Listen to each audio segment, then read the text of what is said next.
ఆయన ఆయన ఆ బహుమానమును పొందుకొని కొరకు ఆయన కొరకు మనము ఎదురు చూడబోయే మనకు ఒక బహుమానం ఉంది కదా, పరలోక రాజ్యము. ఆయన రాబోతూ ఉన్నాడు, మనల్ని తీసుకెళ్ళబోతూ ఉన్నాడు. ఆ బహుమానము కొరకు నువ్వు నీతి క్రియలు జరిగించాలి. ఆ బహుమానం కొరకు సువార్త ప్రకటించాలి. ఆ బహుమానం నువ్వు పొందుట కొరకు ఇప్పుడు చూడండి, పందెం రంగం నందు చాలా మంది పరిగెడతారు. అది క్షయమైన బహుమతి కొరకే, దాని కొరకు అనేక మంది పరిగెడుతూ ఉన్నారు. కానీ నువ్వు అక్షయమైనది, దేవుడు నీకు ఇవ్వబోయే బహుమానము కొరకు నువ్వు ఎక్కడికి పరిగెత్తాలి? గురి యొద్దకే పరిగెత్తాలి. ఈ నూతన సంవత్సరంలో నువ్వేం చేయాలో తెలుసా? మారు మనసు పొందాలి. ఈ నూతన సంవత్సరంలో నువ్వేం చేయాలో తెలుసా? దేవుని యందు అయా నాకు శుద్ధ హృదయం కలుగు చేయి, నా అంతరంగంలో స్థిరమైన మనసు నూతనముగా పుట్టించానని చెప్పి దేవుణ్ణి అడగాలి. నువ్వు అడిగితే, అయితే పూర్వకాల సంగతులే నువ్వు గుర్తు చేసుకోవద్దు, నేను ఒక నూతన క్రియను నీ జీవితంలో చేయబోతూ ఉన్నానని దేవుడు చెప్తూ ఉన్నాడు. ఆ నూతనమైన క్రియ కొరకు నువ్వేం చేయాలి? ఎదురు చూడాలి. ఆ నూతనమైన క్రియ కొరకు నువ్వేం చేయాలి? గురి యొద్దకే నువ్వు పరిగెత్తాలి. హల్లెలూయా!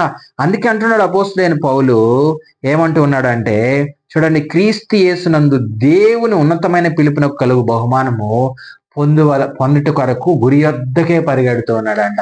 ఈ రోజు నువ్వు నేను కూడా ఎక్కడ పరిగెత్తాలో తెలుసా? గురి యొద్దకే పరిగెత్తాలి. ఆ గురి యొద్దకు మనము పరిగెడితే ఖచ్చితంగా మన జీవితంలో దేవుడు ఉన్నతమైన కార్యమును ఆయన చేస్తాడు. హల్లెలూయా! ఉన్నతమైన కార్యమును చేస్తాడు.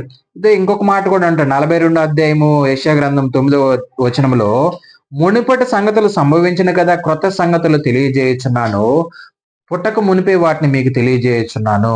అంటే పుట్టక మునిపే ఏం చేస్తాడంటే ఆయన మనకు తెలియజేస్తూ ఉన్నాడని చెప్పి దేవుడి లేఖనాలు మనకు తెలియజేస్తూ ఉన్నాయి. ఒకసారి మనం జ్ఞాపకం చేసుకుంటే, ఈ సంవత్సరంలో దేవుడు మన జీవితంలో ఏం చేయాలనుకుంటున్నాడు తెలుసా? నూతనమైన కార్యములు జరిపించాలనుకుంటూ ఉన్నాడు. నూతనమైన ఆశీర్వాదాలతో నిన్ను, నీ కుటుంబమును, సంఘమును ఏం చేయాలనుకుంటూ ఉన్నాడు? నింపాలనుకుంటూ ఉన్నాడు. అయితే మనం జ్ఞాపకం చేసుకోవాల్సింది ఏంటంటే, మునుపు ఉన్న విషయాలు, పాత జీవితము, రోత జీవితము, దేవునికి విరోధమైన జీవితమును మనం ఏం చేయాలి? ఈ నూతన సంవత్సరంలో మనము వదిలివేయాలి. లేకపోతే మన బ్రతుకులు ఇంకా మనం ఏమైతూ ఉంటాం? దూరం అయిపోతూ ఉంటాము. మనము సత్యమును తెలుసుకొని వెనకకి ఎప్పుడు కూడా తిరుగు చూడకూడదు. సత్యమును తెలుసుకున్నప్పుడు సత్యములోనే మనం ముందుకు వెళ్ళాలి. ఈ సత్యములో మనం వెళ్ళాలంటే మనకు కొంచెము కష్టంగా ఉంటది. విశాలమైన మార్గము ఏం చేస్తదంటే, అది నిన్ను నరకంలోనికి తీసుకెళ్తది. ఇరుకైన మార్గము నీకు నూతన సృష్టినిస్తది, నూతన బలమునిస్తది, నూతన ప్రేమనిస్తది, నూతన క్షమాగుణమును దేవుడు ఈ సంవత్సరంలో నీకు ఇవ్వాలనుకుంటూ ఉన్నాడు. ఒక మాట మనం జ్ఞాపకం చేసుకుంటే,